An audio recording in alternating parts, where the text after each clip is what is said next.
contributing editor to the online women's magazine Bustle, and a veteran of the Obama administration. And Matt Schlapp, chairman of the American Conservative Union and a White House political director for President George W. Bush. Welcome to both of you. So presidents are in the spotlight at a time like this, Matt. Hurricanes, whether it's Maria or the others, and now this terrible event in Las Vegas. The president was there today. What do we make of how he's handling this particular event? Well, first of all, thank you for covering the stories of the victims. I think that's really important for everybody. It's important for the nation to heal. I woke up this morning and was sent a photo of Kurt Von Tillo from a friend of mine. He happened to have very conservative politics. There were people with all kinds of politics. One of the victims. Yeah, one of the victims, and thank you for mentioning him. It's a sad story. Look, I think these are moments where a president, including a president who talks in such a raw fashion like Donald Trump, has a chance to connect on the personal level with Americans and with victims.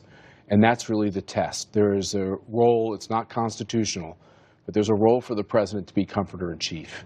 And I thought his remarks and the way he handled things in Nevada were great. And I think the way he's handled the hurricanes has been great as well. And I think there are political free zones. And I just think when people try to make politics out of these moments, I think it's a mistake. What about Las Vegas first, the president's handling of that, Karine? Well, it was a short moment in time. It was scripted. He was given words that were very beautiful, very well delivered. But the thing is, what happens when he's off script? And that is the problem that we see with Donald Trump. On his way to Vegas, he was attacking the media, the same media that's covering all of the suffering in Puerto Rico, in Texas, in Florida, and now in Vegas. And so that is the problem with Donald Trump. When it's a moment to bring people together, it's almost as if he can't. He is incredibly divisive. Just 24 hours ago, he was in Puerto Rico, and he's made some divisive comments.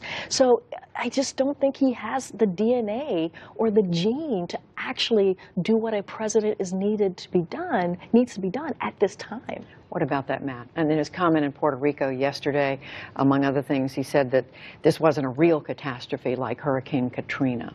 Right. Now, look, these are unscripted moments, and there's no question that when a president speaks off the cuff, it doesn't always go exactly as planned.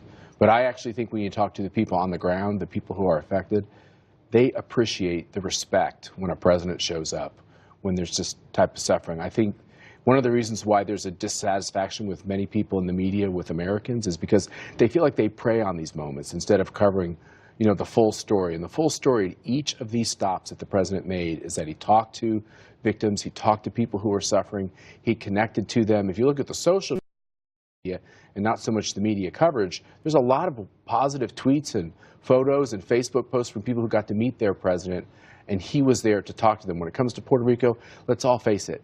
For too many decades, Puerto Rico has spent itself into a terrible financial situation where they owe something like $72 billion. It's a catastrophe. Unfortunately, much of that money was not spent on a better infrastructure and was spent in ways where when they get a disaster like this, they're in a deep hole. It's hard to see how we find the money to take care of everything that needs to be done on the island. And now, but just really quickly, there was also signs down in Puerto Rico while he was there saying that Donald Trump was a bad hombre. So there were some negative stuff out there too. Look, we have 3.4 million Americans who are suffering. 3% of the people on the island have electricity. Where's the Army Corps of Engineers? Why can't they get the electricity up? Why aren't we using the billion-dollar military more? We're just not. Why is the Norwegian cruise line the ones evacuating people? Why aren't we doing that? So there's a lot that's still missing. There are answers to all of this, but the big question when you have a catastrophe, and we saw this with Katrina, as opposed to the hurricanes that hit Florida with the steady hand of Jeb Bush and the steady hand of Governor Abbott recently in Texas, is that it depends a lot on the local leadership. And I think the problem that we're seeing in Puerto Rico is that too many elected leaders tried to make this about politics. And I think there were a lot of mayors who were more responsible and realized they've got to look inward as well with the fact that they weren't necessarily prepared with their own infrastructure to weather something like this. We need to help them, and we need to be there for them, and we're going to have to all dig in as taxpayers and help them. But Puerto Rico has got to start making more responsible financial decisions. But it starts with the president. He spent the first 2 weekends attacking, the NFL. He spent one weekend attacking them. I'm okay with that.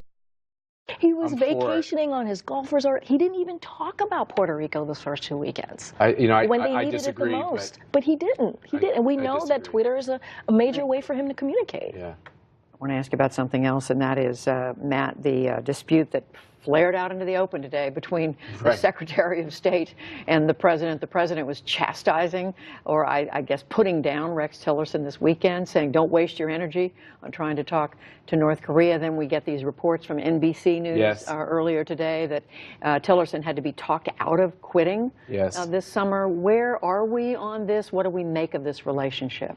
Well, this is the problem when you have reports, these kind of gossipy reports about the rapport of the president and his team. So you had the president come out and knock this story down. You had the vice president come out today and knock this story down. But there have been other reports out there about difficult relationships between the White House and the Lots.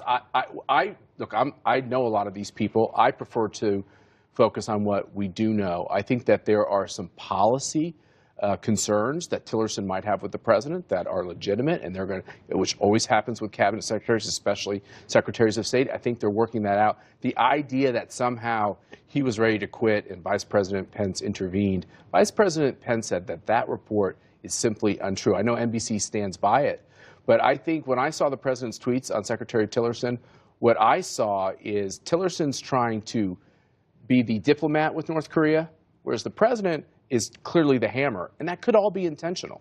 We've only got 40 seconds to get the I'm final sorry, word. I talked too long. No, it's okay. Look, I don't think we've seen a presidency dysfunctional in a long time. You have a sitting cabinet secretary basically questioning the competency of his boss, of a president, and I think that. But he denies that.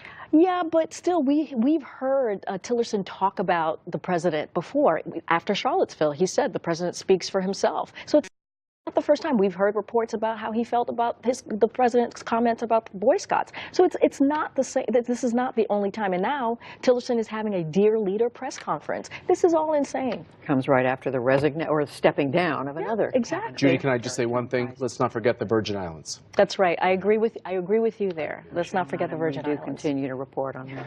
Karine Jean